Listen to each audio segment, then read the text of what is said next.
Sveiki, mėly TV6 žiūrovai. Mano vardas Karolis, o jūs žiūrite laidą ant dviejų ratų. Čia aš jums pristatysiu pačius įvairiausius motociklus, kuriuos galite sutikti Lietuvos keliuose, papasakosiu apie įvairius renginius bei supažindinsiu su įdomiais motociklų pasaulio žmonėmis. Vasara dėja, kaip visada, prabėgo labai greitai ir su jumis šį sezoną aš sveikinuosi paskutinį kartą. Nuo paskutiniai laidai turime solidaus gaminto iš Bavarijos solidų kūrinį. Taigi nieko nelaukdamas pristatau jums BMW F900 GS. –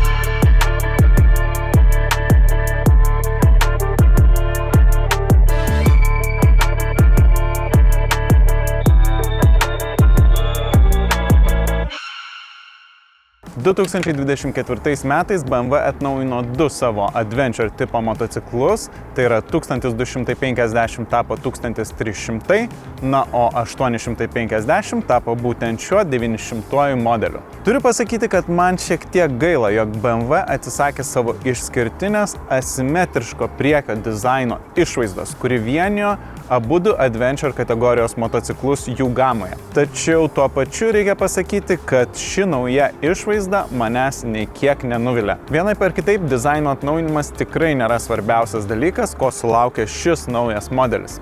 Visą tai mes tuoj išbandysime, bet prieš tai paklausykite, kaip šis motociklas skamba.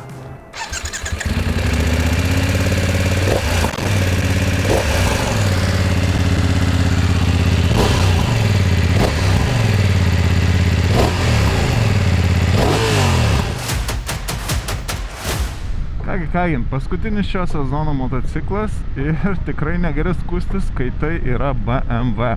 Naujas šiais metais F900 GS, turintis beveik 900 kubinių centimetrų variklį ir išvystantis netgi 105 arklio galias.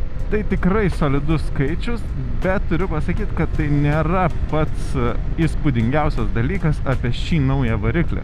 Jis yra iš tikrųjų labai tolygus ir turi labai vientisą galios kreivę per visą apsukų diapazoną.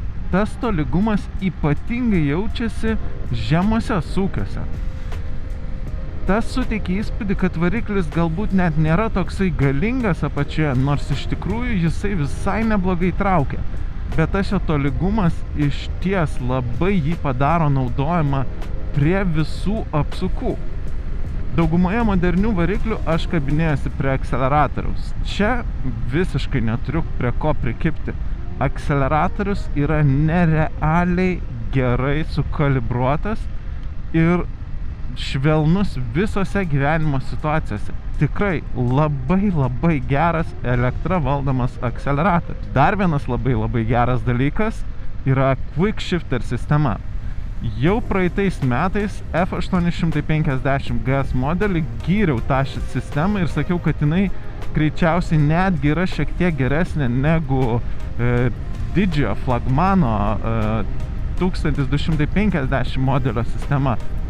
Bet čia turbūt pirma tokia sistema, kurią aš galiu naudoti visur ir visada ir pasitikėti, kad jinai suveiks puikiai. Aš sankabą su šiuo motociklu naudoju tik tai pajudėdamas iš vietos.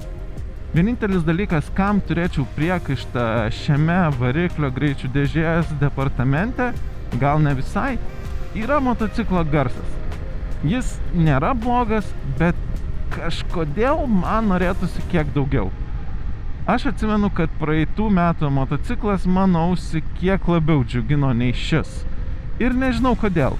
Pernykštis irgi turėjo Akropovič duslintuvą, šis irgi turi Akropovič duslintuvą, kuris yra beje šiais metais jau standartinė įranga visose F900 GS modeliuose. Na ir dar vienas dalykas, kuriam labai norėdamas prisikabinčiau, tai yra tai, kad bėgių perjungimai neatrodo tokie ryškus ir aiškus kaip kitose motocikluose. Tačiau jeigu tai priveikia šią Quick Shifter sistemą taip gerai veikti, aš tikrai neturėsiu jokių priekaištų. Štai pažiūrėkite, labai nedidelė variklio apkrova, vos greitėjų, Quick Shifteris. Tiesiog net nepajaučiu, kaip perjungia bėgį.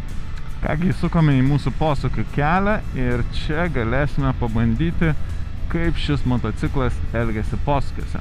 Ant šio motociklo yra sumontuotos Pirelli Scorpio STR padangos, kurios nėra standartinės šiam motociklui, tačiau jo, sakyčiau, yra 80-20 ir galiu pasakyti, motociklas čia jaučiasi puikiai. Jis labai mėgsta būti ant krašto padangos ir suteikia labai daug pasitikėjimo. Puikiai subalansuotas motociklas. Neturiu visiškai jokių priekaištų. Ir jeigu būtų padangos, kurios dar labiau orientuotos į asfaltą, aš neįsivaizduoju, kaip jisai gerai važiuotų. Vienintelė šių padangų problema, kad jos iš tikrųjų nėra labai geros bekelėje ir dėja rimtai išbandyti šio motociklo tenai man nepavyks. Beje, kalbant apie motociklo dinaminės savybės ir važiavimą posūkiuose, reiktų paminėti, kad čia yra pilnai reguliuojama priekinė važiuoklė, tai yra galim netgi reguliuoti spiruoklių išankstinį apkrovimą, atmetimą ir susispaudimą amortizatoriaus. Labai neblogai. Na, o gale turime tik spiruoklės apkrovimą. Ir tenai man šiek tiek trūksta. Atrodo, norėtųsi, kad ir gale galėčiau pasireguliuoti atmetimą bent jau. Taip pat galiu šį motociklą pagirti už stabdžius. Čia montuojami Brembo stabdžiai ir jie tikrai veikia efektyviai, kaip ir galima tikėtis iš Brembo. Na, dabar žinoma metas pakalbėti apie vairuotojo patogumus. Ir pradėsiu nuo sėdynės, kuriai dėja turiu priekaištų. Jinai toje vietoje, kurioje aš sėdžiu, yra kiek siauroka, kas iš tikrųjų nėra blogai motociklo valdymo prasme, nes patogu motociklą suspausti, lyg ir būtų patogu nuleisti kojas ant žemės dėl sėdynės, tačiau nuleidinėjant kojas šiek tiek maišo pakojai, jie atsiduria toj vietoj, kurioje yra mano blauzdos, kai nuleidžiu kojas. Ir blogiausias sėdynės dalykas yra tas, kad nors jinai atrodytų yra ilga ir turi nemažai vietos pakeisti sėdėseną, tačiau jinai turi tokią duobelę, kuri atsisėdus kiek atgal nuo bako labai į save traukia. Kitaip tariant, jeigu atsisėsite šiek tiek aukščiau, jums bus pastoviai jausmas, kad norite nuslysti artyn bako. Tai realiai, nors ir sėdynė ilga, bet yra viena vieta, kurioje tikrai patogiai sėdisi, tarkim, pasakyčiau taip. Kas liečia pačią sėdėseną, kaip ir galima būtų tikėtis adventure motociklui, jinai čia pakankamai neutrali. Vos turiu pasilenkti labai nedaug į priekį, kad šiek tiek sulenkti rankas, bet aš sakyčiau, kad iš tikrųjų tai pasodina žmogų vairuotoją į labai gerą, aktyvią poziciją ant motociklo. Ir jinai tikrai nevargina. Na, o kalbant apie visą valdymo įrangą, kaip ir galima tikėtis iš BMW, čia viskas yra labai kokybiška. Viskas valdoma šiais mygtukais, meniu ir šiuo ratuku. Ganėtinai intuityvu, nors tikrai nėra pats lengviausias ir patogiausias meniu. Dar vienas dalykas, kurį verta paminėti, tai yra vairavimo režimai. Jų šiame motocikle yra iš esmės 5: Rain, Road, Dynamic, kurio aš dabar ir važiuoju, Enduro ir Enduro Pro. Jeigu pirmi 4 režimai yra gamykliškai sureguliuoti, tai štai Enduro Pro režime jūs galite viską pasirinkti pagal save. Tai tiek ir akceleratoriaus jautrumą, tiek ir prasisukimo kontrolės lygį ir panašiai. Taip pat prasisukimo kontrolę galima išjungti lengvai šiuo mygtuku visose režimuose. Beje, šis motociklas turi ir rankenėlių šildymą, kuris lengvai įsijungia šiuo mygtuku. Dar vienas dalykas, apie ką šneku visada, kai šnekame apie ergonomiką, tai veidrodėliai, kurie, turiu pasakyti, manęs labai nežavi. Nėra jų geriausia forma ir nėra jie patys informatyviausi. Gerai tik tai, kad vibracijos, bent jau važiuojant žemesnėmis apsukomis, jos nepersiduoda nei kiek ir vaizdas jose yra tikrai ryškus. Be kalbant apie vibracijas, jų šiame motocikle yra.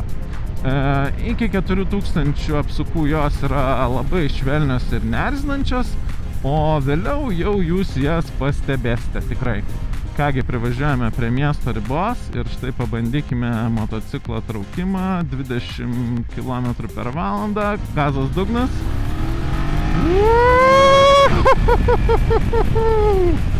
Wow. Tikrai fantastiškai įsisuka šitas variklis. Šis motociklas taip pat turi ir greičio palaikymo sistemą, kuri tikrai privers mėgautis ilgesnėmis kelionėmis. Na, o kas liečia apsaugą nuo vėjo, jinai čia nėra labai ypatinga.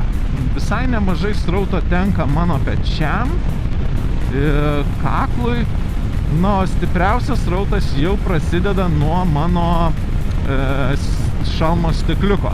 Tai norėtųsi, kad šiek tiek aukščiau tą srautą ir šiek tiek plačiau nukreipinėtų šitas stikliukas, bet iš esmės tai tikrai nėra didelė problema. Beje, važiuojant 90 km/h, viso labo turim 3500 apsukų, tai variklis dirba visiškai lengvai, turi labai daug rezervo ir vibracijų jaučiu minimaliai, tikrai nepradės manęs erzinti. Kągi, važiavome į mūsų bandomojo važiavimo žvyrkelio dalį ir aš aišku įsijungiau Enduro Pro režimą, kuris atjungia ABS galiniam ratui ir turi prasisukimo kontrolę, kuri leidžia galiniam ratui šiek tiek prasisukti. Žvyrkelį važiuojant lėčiau ir pataikius į tas duobutes, kurios būna dažname žvyrkelyje, vibracija juntama, tad norint jos nejausti, reikės važiuoti šiek tiek greičiau. Kaip jau minėjau, padangos šio motociklo šiek tiek nuvilia. Ir aš labai norėjau jį rimčiau išbandyti bekelėje ir šiek tiek bandžiau, bet labai greitai atsiremiau į padangų sukibimo limitą.